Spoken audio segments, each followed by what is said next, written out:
preparing. So it's just doing a thing there to prepare into live stream. So once it's done, Awesome. it'll start properly. Okay, I think it's okay now. Got it. And I'm just going to make sure. Right, okay. Ooh. Sorry. I'll just take my glasses off for a minute. I ended up on the wrong page after all. Me trying to be professional and professional villainous. Oh God.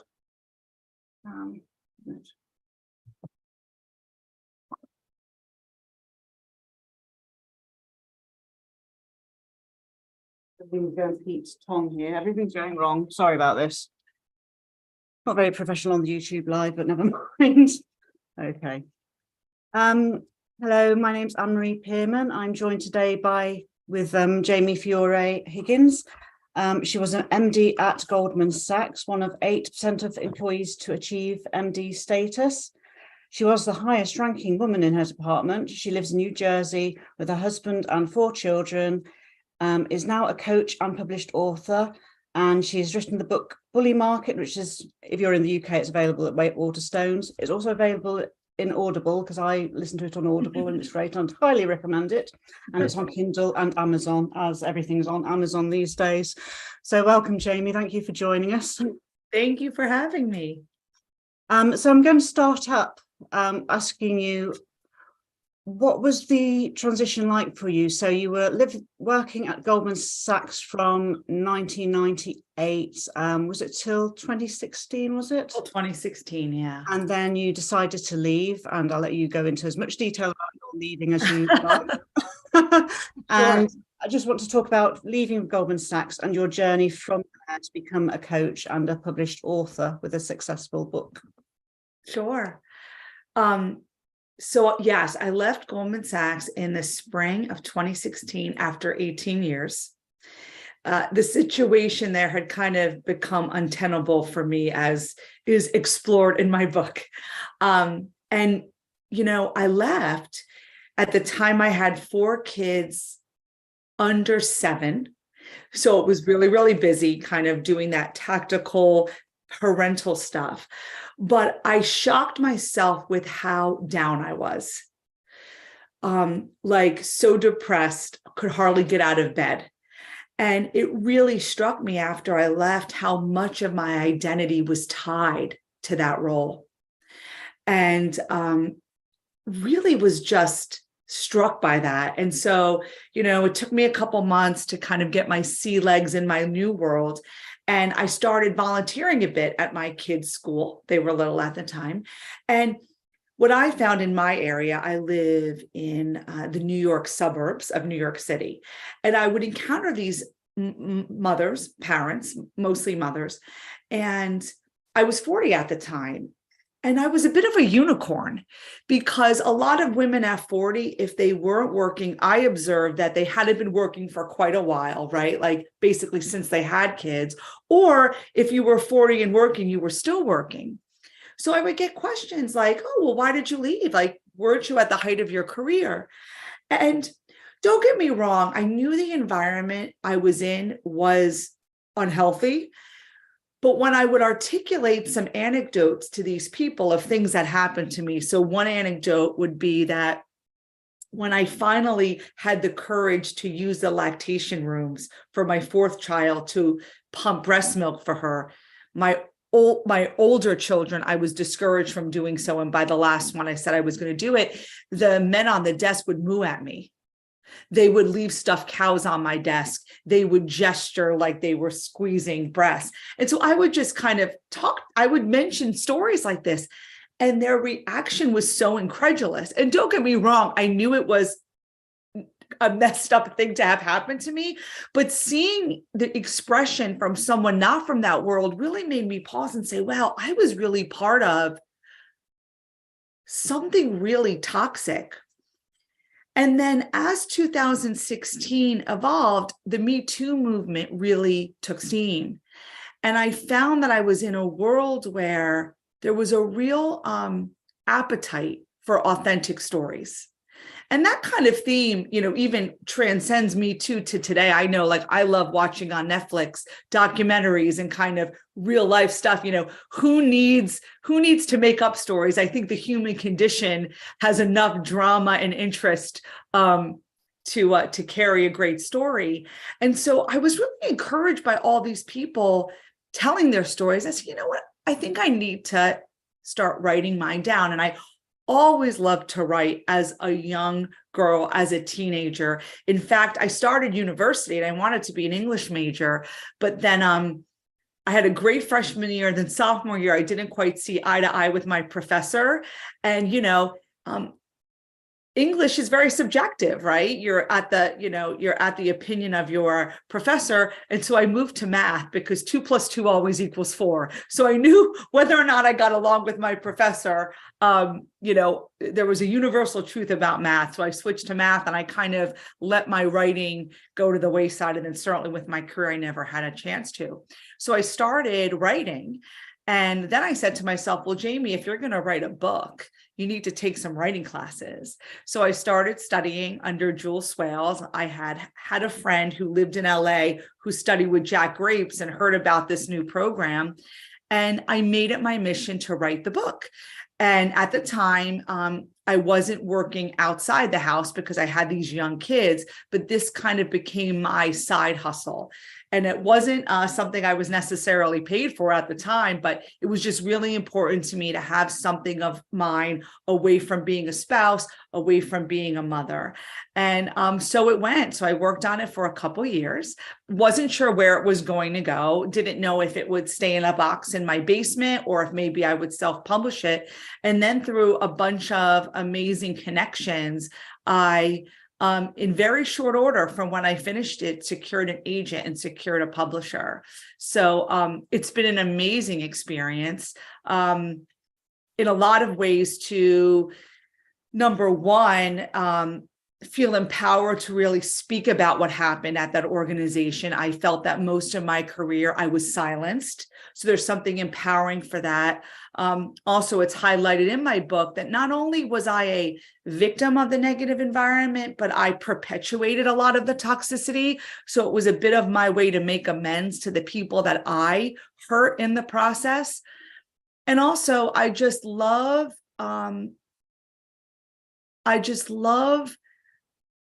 opportunities that come up. And isn't it amazing that even in your mid 40s, you can completely redefine yourself into an author? And then while I was also writing my book, I got trained up as an executive coach because, and I'm sure we'll touch about this maybe in our conversation, but when I graduated college, what I really wanted to be was a social worker and help others. And my parents discouraged me because they felt it wouldn't make enough money. So being an executive coach now kind of scratches that social work itch where I feel like I'm helping others, but that I'm also marrying some of the real life practical skills I learned at Goldman. So that was kind of a full circle answer there. So have you heard from any of your ex-colleagues at Goldman Sachs since you've written the book and it's been published?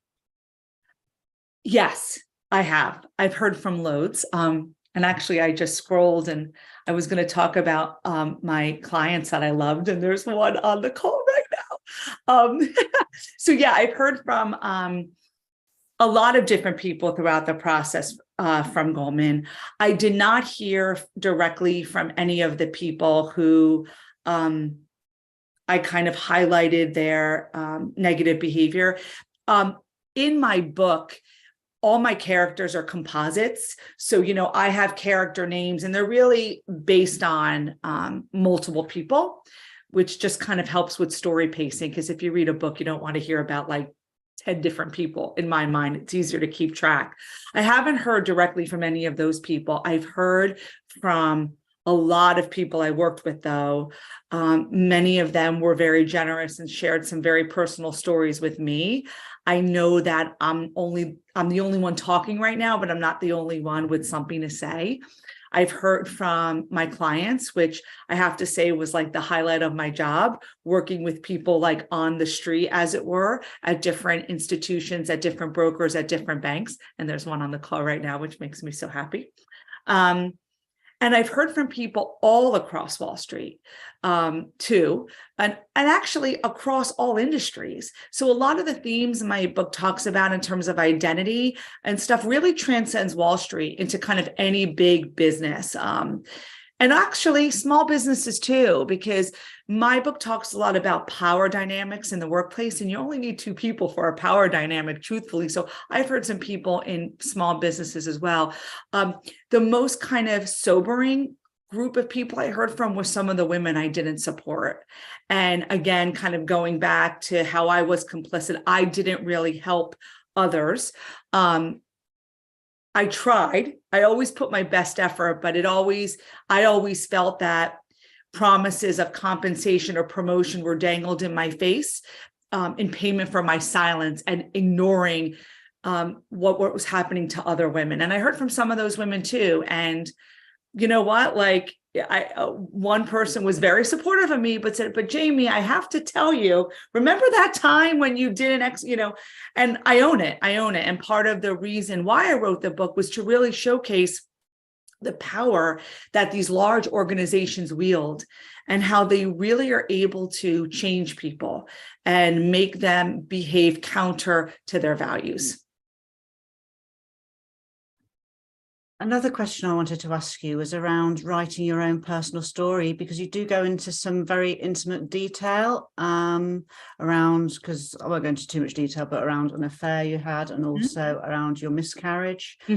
And did you find that really painful to write, or did you find it cathartic? How did you find that process? Well, I found it necessary. I felt very strongly that I wanted to, if you're going to shine light on a situation, if you're going to shine light on the importance of workplace equality and about healthy workplaces for people, you have to shine a light everywhere. And so I really wanted to make my readers understand that I was coming to the table with a generosity that you're going to hear my whole story. There's nothing off the table. So when I talk about the things I did wrong, my affair being one of them, I wanted to go there. In terms of reliving it, yeah, it was hard. I found that it was extremely draining, and I would find I would write, usually I would try to write 2 to 3 hours a day. It was kind of a part-time job. And I found that I'd be really tired because I kind of underestimated that kind of emotional effect of kind of reliving it. And then the dreams. I mean, the dreams I had were just, amazing, because you could really tell I was working through it. So yeah, I would say at some points it was kind of painful, but it was such a great experience because it really made sense of what I had been a part of, that kind of exploration, and writing it with the detail of me really trying to showcase why I felt the way I felt, why I did what I did, really made sense to me on why it happened to me, why someone who came to Goldman Sachs as a 22-year-old, wanting to be a social worker, wanting to make the world a better place, ironclad values from her parents, could go so off track out of who she was. So yeah, I think you only could do that when you're really willing to be honest and generous on the page. And have any of your family members or your husband read it? And if so, have they fed back how they feel about it?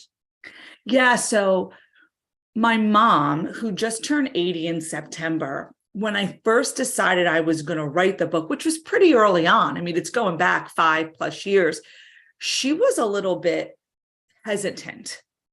Wow, you're going to really put it all out there? But yeah, by the time the book came out, she's my biggest supporter. My husband, Dan, read it all. I mean, and really, a lot of people, in fact, when I first met my agent was like, "Your husband's okay with this, right?" Because yeah, but again, for him too, it was, we always say he never stepped foot into Goldman Sachs, but yet it affected him so deeply. And he had never even been there, but yet being married to someone who was enmeshed in that culture, it just really spilled into his life too. So they've been so supportive, my brother and sister too. So yeah, I have to say, I was a little worried about my mom early on, but by the time I had finished it, she was like my biggest supporter, other than my husband. I brought Molly on in an effort just to get her to stop barking because my neck started again. Molly, anyway. Say hello, Molly. Molly. Sorry, it sort of put me off my stride, the barking. Has anybody got any questions for Jamie or any comments to what she said so far? And if so, you can just unmute yourself.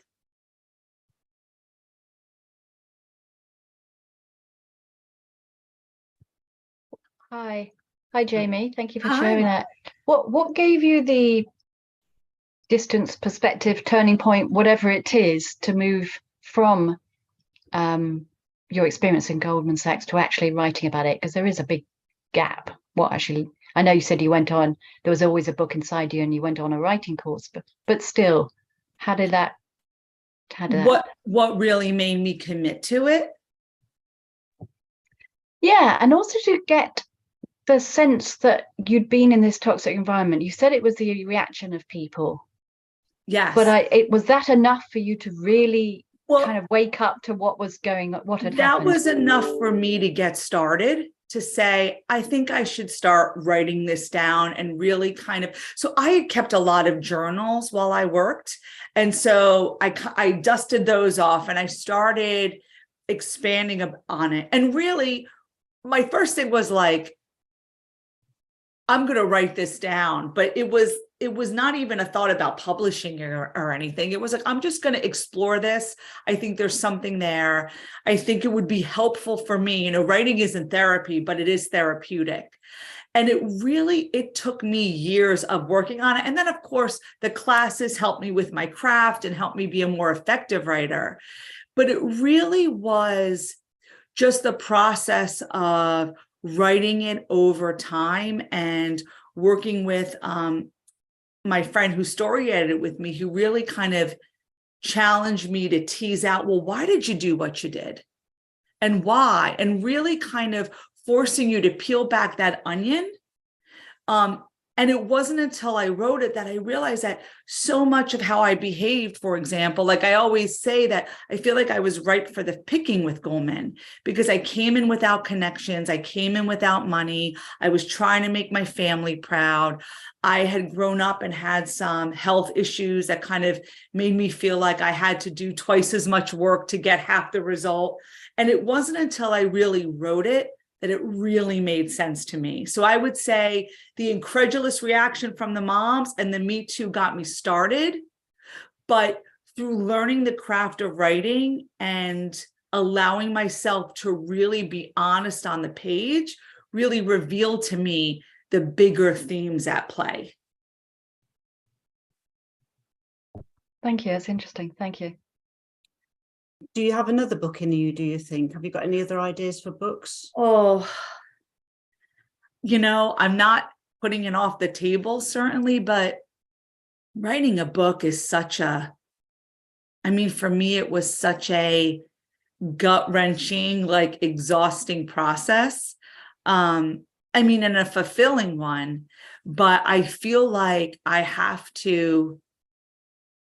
It's almost like having a baby. I know a lot of people talk about that, but it's like I had my baby's out in the world. I think I have to tend to her a little bit more before I think about having another, but you never know. I love to write. So yeah. And if you were to write, do you think it would be another real true life story, or would you go down the fiction route, do you think? Do you have any ideas what sort of things you'd like to write about? I always think that real life is like fodder enough for experiences. I don't know. I think fiction would be great, but to me, I would feel like I would always be inspired by like real life storylines that play in front of me, be it, just what I observe in the world. I must admit, when I was listening to your book through Audible, I had this movie in my head, and I could see Anne Hathaway playing you. Ah, So, has there been any interest in making your book into a film or a TV series or anything like that? Have you heard anything? yeah, no, people have made inquiries, nothing like solid yet. I think that's like a really a really kind of hard thing to kind of get done. But I love the fact that so many people have said this would make a really good movie, because I think that indicates that my writing was kind of drama filled and really kind of played out in their mind. So to me, I feel like that's like a good testament to the writing of the book. And so who knows, like what I've learned through this whole process is how we as people, I think so many times limit ourselves to kind of what's possible. And what this whole process has shown me is like, wow, it's like, there is no expiration date for opportunity. Like, why not? Why not? Why not a movie? So yeah, that's definitely something I'm putting out into the universe to happen, because I think it just would be fun. I don't know about Anne Hathaway. I think she's too old. Because she's around my age. Oh, is she? To be honest with you, sorry. Yeah, she's like in her, well, she's probably a little younger than me, but I bet you she's pushing 40. It's like we need like a 22-year-old. Let's try and think of who we know. 25-year-old. I can't think of any young actresses at the moment. I know Florence Pugh, who's an English actress, seems very hot at the moment. So I can't think of any American actresses. My head went to Anne Hathaway purely because of The Devil Wears Prada. Yes. I thought it fit with that sort of narrative, and her being dark and you being dark. That's why my head went there. Yeah, and many people have kind of said, in fact, when I was pitching the book to publishers, it was referenced as kind of like The Devil Wears Prada from Wall Street. Though I think in my story, I was kind of part the Andy character and also part the Miranda character. Like I kind of became both people over time because I didn't leave. Yeah. Oh, I'd love to see it made into a film, because I could when I was listening to it, I could visualize it as a film. So I could definitely see it as a film, or even Netflix series or something. Yeah. Has anybody else got any questions or comments for Jamie? We're just going to have a quick, yes, just unmute yourself. I saw the interview that you did with Dap Shepherd and his wife, and I just wondered, how did that happen that you got to be in touch with them? Like, you never know when the interviews that you have or the exposure that you're getting here, somebody will see something and it might, like you say, come back and turn into a movie. But I just thought, well, those are two people out there in California who might even be, were they interested at all in how it was? I don't know if they have like a production company. I don't know. That was an amazing opportunity that like my public relations team got. And it was so much fun. And I have to say, like, has been so amazing. Like, it just, not only was it a great experience for me to be there, and it was a ton of fun, but it was an opportunity that I really feel like has paid dividends for me, because so many people have listened to it. And then it was like right before the end of the year, and he put out his like top ones of 2022, and I made it. And it was so funny because my picture was there right next to Tom Hanks, and my husband and I had a big laugh over that. Because I was like, Dan, does this mean that like I was one of the best ones? But it was an amazing opportunity. He is a really masterful interviewer, and it was so comfortable. But like I said, a great opportunity for those 2 hours I was there. And then so many people have heard me on that and then have reached out. So, and not only for opportunities for like other podcasts, but so many people reached out to say, oh my gosh, me too. One woman commented, like, I was listening to the podcast while walking to my job at Goldman Sachs. And what a surreal situation that was. So, you know, my favorite part of this whole experience is like all the messages I get from people. And certainly in the beginning, it was like a deluge, but even now, every day or so, I get a couple messages here and there, you know, just from people thanking me for my honesty and telling me about their story. So it was a great opportunity. Another question from me. So you're, I mean, hindsight's a wonderful thing, but you say you contributed to it or complicit. Mm-hmm. What do you believe you could have done? So if you've spoken out, you risk losing your job or your promotion. I mean, what were you able to have done in hindsight if you'd played that again? So I like to think of what would I tell my 25-year-old self then? Because really, in truth, I was so out of my league without the proper support. And it always came down to, Caroline, the fact that in my experience, Goldman Sachs was masterful at making you think you were nothing without them, their money, their title, everything.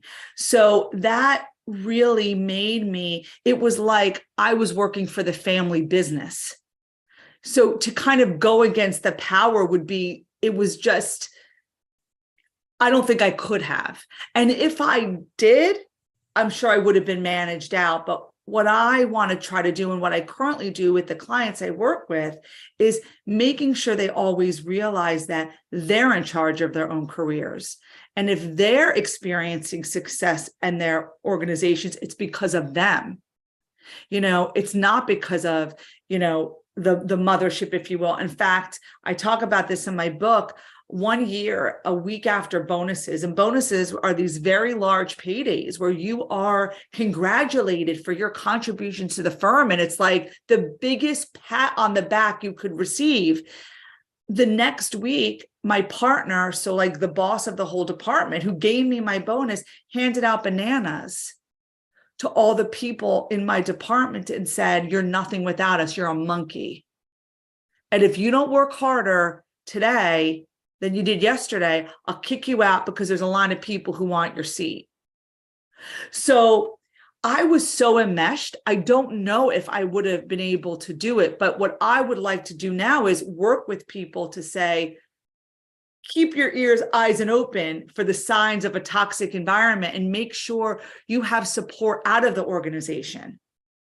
All my support was in the organization. And guess what? They were all on some level wearing these like lenses coated with, acceptance. None of us saw clearly what was happening. So to me, I think I would have been better off if I had someone outside the organization to say, "Jamie, you don't have to put up with this stuff. You can be successful and feel good about yourself and not have to constantly live in direct opposition of your values." And so I think the key is to get people the support while they're going through it. And that type of person would be confident enough to speak up. I don't think I ever would have been able to, not with where I was and the lack of support I had. And at home, I don't want you to think my family wanted me to suffer. But for my family, and my parents grew up in poverty. This was like I was Charlie Bucket from Willy Wonka with the golden ticket. So, my family were very much like, "You know what, Jamie, it's not that bad. Just suck it up. You're making a lot of money." Our families never achieved this type of status. So I think you need to have the kind of right people in your corner outside the organization. And I think those people will have the confidence to speak up. I think you're in a difficult position as well, being only one of a handful of women that made it to the place you were at. You were in the minority. So I suppose from that perspective, I can understand. I mean, I think any woman would find it difficult in that set of circumstances, really. Yeah. And I hope it's changing. I hear it's changing. But in my time at Goldman, there were women's networks, these affinity groups, which were supposed to be supportive. But in my experience, the women were the least supportive of you because the organization The organization made us feel that there were so few opportunities for us. It was like a zero-sum game. If I'm winning, Anne-Marie, then you have to lose. We can't both win together. So even the women who were there, you would think could possibly be a kindred spirits and support. They really weren't. And I can't blame them. I didn't really support the other women either. So yeah, it was very hard. And it really just accentuated this whole golden ticket phenomenon, because not only did I have it, but now looking around, wow, like I really am a rarity. And that made me feel more special and made me feel more grateful, and then made me feel more obligated to put up with everything.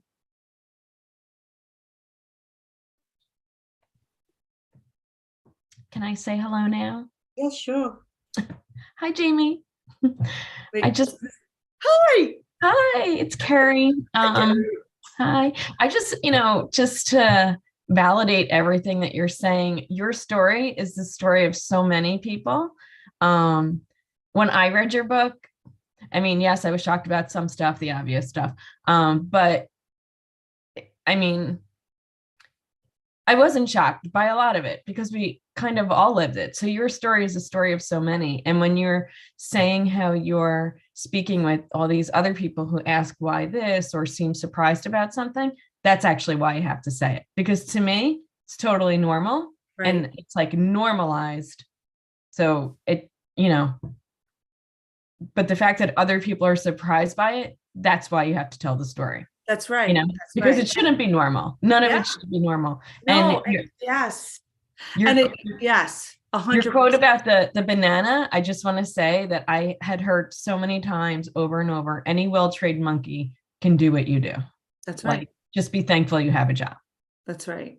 And that is how you get people to kind of, stay put and sit up straight. And it's ironic, right? Because you would think these firms, of which you worked for 1, 2, are hiring the cream of the crop, are hiring these smart people. And I think a lot of people are like, wait a second, doesn't Goldman Sachs hire the best of the best? Like, aren't you guys people so smart and sharp? But it's like, yeah, but there really is a kind of big Jedi mind trick going on. And looking back now, it makes me sad and frustrated that it had to be that way. Yeah, I think it's great what you're doing. I love that you're reinventing yourself. And I don't even think you're reinventing yourself. I think you're just being the Jamie you always wanted to be. And I love it. I love that you're happy in what you're doing now. I think it's great. And getting the story out there because it's. Yeah. And I feel like for so many years, I had to put up and shut up because you always knew. I mean, it was astounding to me how much I constantly edited myself, second guess what I said. Did that come? It was like, I felt like this programmed robot that always had to keep on speaking speaking the party line, towing the party line. And it's so refreshing now. Some people, Anne-Marie, have asked, well, what has Goldman said? And Goldman has submitted this statement. I've never seen a derivation of the statement. Sometimes if like a news organization interviews me, they have to reference the statement. And it goes something like, we strongly disagree with my characterizations. They don't want to respond to anonymized allegations since I didn't use real names and I use composite characters. And it feels so good to not care what they think. Because literally for 20 years, it was like, I cared about what Goldman Sachs thought more than my husband, more than my kids, more than my parents. So it just feels so good to not be under that spell anymore. And just so everybody else on the call knows, Jamie was fantastic to deal with. Wouldn't want to deal with anybody else at Goldman except Jamie. She was great. Well, and I have to say, and I talk about this all the time, like dealing with the customers, which Carrie was one of mine, was like the best part of it because it was kind of like, this sounds a little twisted, but it was kind of like I was part of this like dysfunctional, abusive family. And like Carrie was like the girl across the street that I could play with and that I could kind of be myself with before I went back home to my like unhealthy family. But that's really what it was, like playing with my friends, working with my clients, working with my customers was like the joy, because I felt like I could really bring, for the most part, my true self.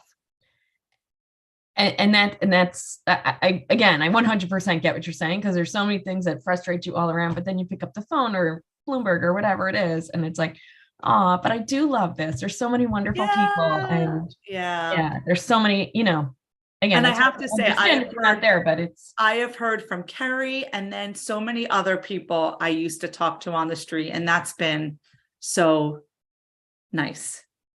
One thing I I was, love it. sorry, I've just, something came into my head, which was a question I was going to ask you anyway. When I left I don't know what it's like in America, but when I left my company on voluntary redundancy at the end of 2019, it's standard practice in the UK to sign a non-disclosure agreement as part of the payment. Was that the same for you when you left Goldman Sachs? So no, so I left on my own. So I didn't get a package, like I didn't get goodies.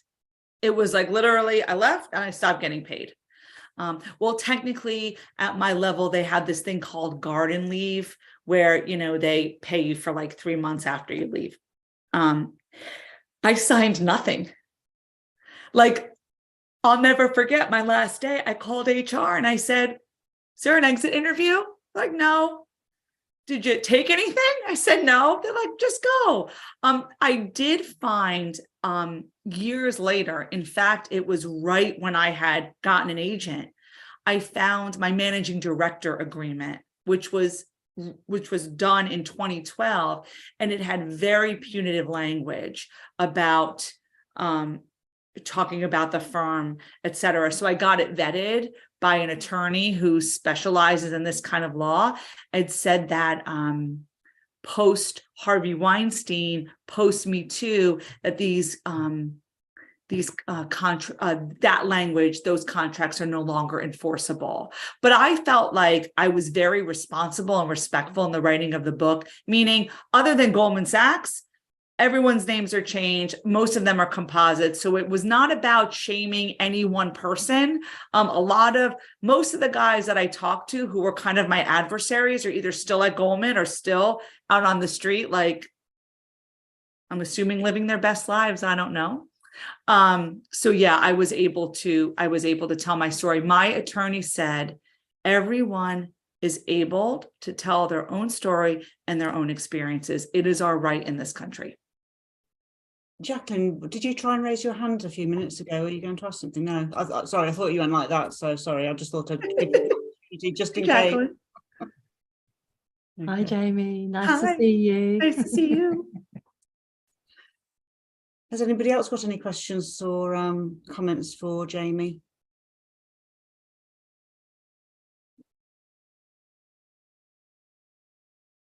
And did you try and raise? I'll raise my hand. Sorry, I thought you went like that. So sorry. Oh God, what's happened? Just in case. Hi, Jamie. Nice to see you. I don't know why this is in stereo. I'm going to put myself on mute. Questions or comments for Jamie? While Anne-Marie sorts herself out there, it's really lovely to see you. Can you hear me all right? Yeah. And it's lovely to see you and be on here with you. I guess the thing that I missed a little bit, so you may have covered this off already, but the thing that I wonder about is sort of what's next for Jamie Fiore Higgins. Yeah. I really want to keep on shining a light on this topic. Like any chance I get, being in conversation with people like you. I've had so many amazing opportunities to be on podcasts because I really want to do two things.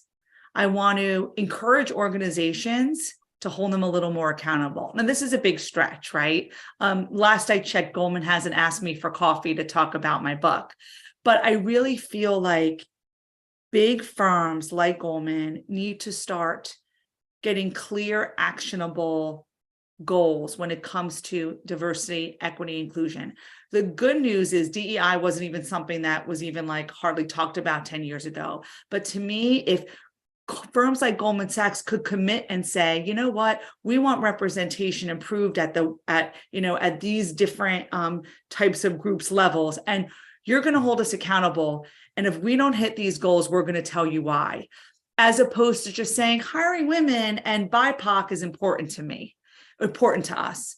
That's a first thing. That's a bigger reach, right? Like that's kind of, hoping there's a big change.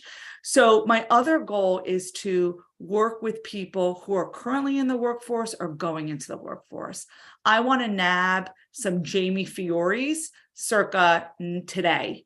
And that's why working with these women, I work with some men too, but mostly women as a coach is so fulfilling because I'm able to kind of be that support as they navigate these difficult situations. I spoke at Columbia University in New York about 2-3 weeks ago, and there was a sweet woman. She's a junior, and she got a summer internship at Goldman Sachs. And she read my book and she's petrified. Oh. And she's like, oh my gosh, I don't want to go. And I said, no, that's not the answer.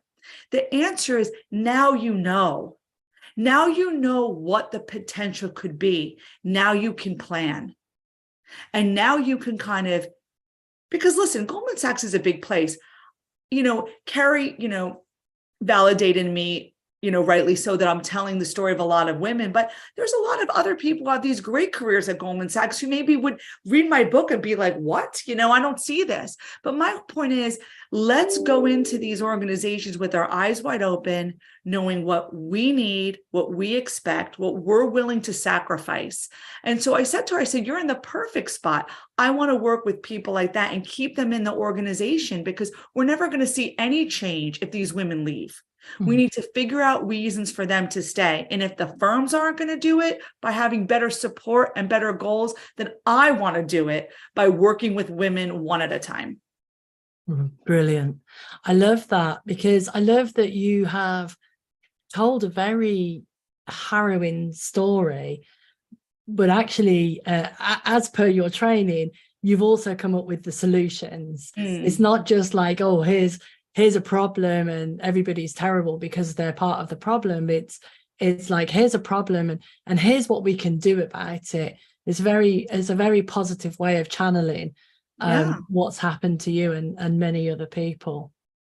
Yeah. And if, like I said, if the big firms aren't going to step up, then you know what? I can help the people in the organization. Yeah. And so, when that poor woman said to me, Jamie, don't make me go, I said, no, you're going to go, and we can talk all summer long, and you're going to be prepared, and you're going to have your talking points ready, and you know how you're going to react if you see ABC. And maybe she won't, but at least she won't be blindsided like I was. And feeling so just darn grateful to be there that I was willing to accept anything.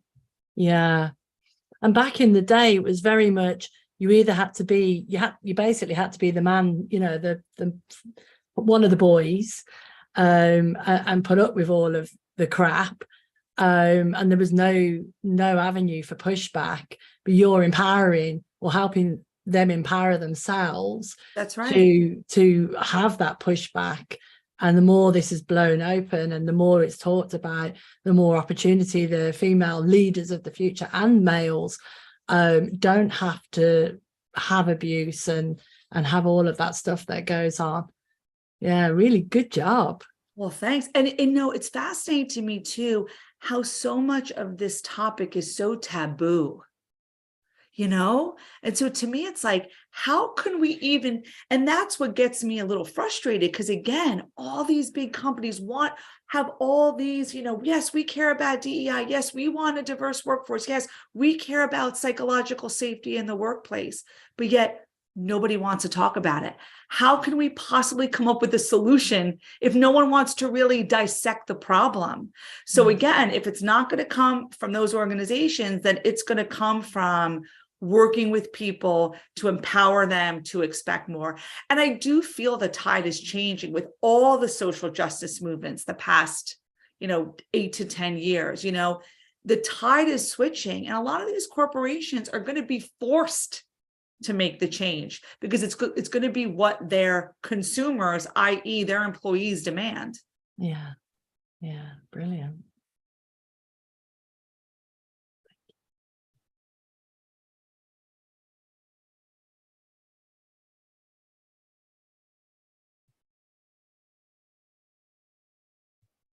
You're on mute, Anne-Marie. Oh, Sorry, I don't know. My icons have disappeared below, so I was just getting a bit confused there. Also, shout out for Jamie, because didn't you get named one of the top 20 most influential women in the Financial Times? I did. Yeah, for last year it was like shockingly amazing. But I really appreciated Jillian Tett. She was the journalist who did my write-up. Really appreciated, the risk of honesty, going back to what we were talking about with Jack and how this is such a taboo subject. What I observed has been, listen, I've gotten amazing feedback from my readers. I've gotten opportunities like being with you today, but there are people who still don't want to talk to me because of fear of these large organizations. So I have had opportunities to speak at women's networks, and women have been like, oh my God, we totally want to hear you speak and talk about your coaching and talk about, taking more of a front seat in your careers at the workplace. And I've signed up, and yes, I'm going to speak. And then I get an email saying, oh, I'm sorry, we're not interested. And then I get the private message saying, we've gotten pressure because of your book and where you worked. And so I get it. I was a little surprised. I know how much power Goldman Sachs had over me as an employee. I am now seeing more how much these large organizations have influence on people beyond their employees, which is honestly very, very scary when you think about it. So for me, when anyone is willing to stand up and kind of congratulate me for that risk, I am so grateful, because I see there's a lot of people who are afraid to, because these large, powerful organizations, they have influence. So it was an amazing acknowledgement, but especially in light of how I know what I'm doing is daunting going against a big, powerful organization. I mean, I joke, Goldman is everywhere. I mean, my governor in the state of New Jersey is Goldman. Your PM, UK people, is a Goldman guy. I mean, the Goldman alumni network is in a lot of powerful places around the world. It's scary, isn't it? It's sort of like Big Brother. Yeah. Has anybody else got any more questions or comments for Jamie? If not, I'll close the call.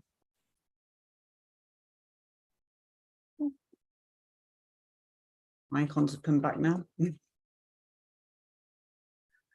Okay, thanks for your time, Jamie. It was lovely speaking to you.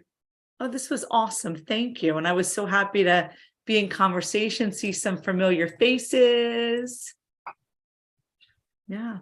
And this is live on YouTube, so if you're late, like Jacqueline, to the party, you can catch up with the earlier bits. Awesome. As well. Congratulations. Oh, thank you, Karen. Congratulations as well on the book. It is a brilliant book, and like I said, I'm going to be buying it for some of my friends because I think it's brilliant. Okay. Thank you. Okay. Thank See you you. soon. Thank you so much for the opportunity. Take care. You too. Bye-bye. Bye.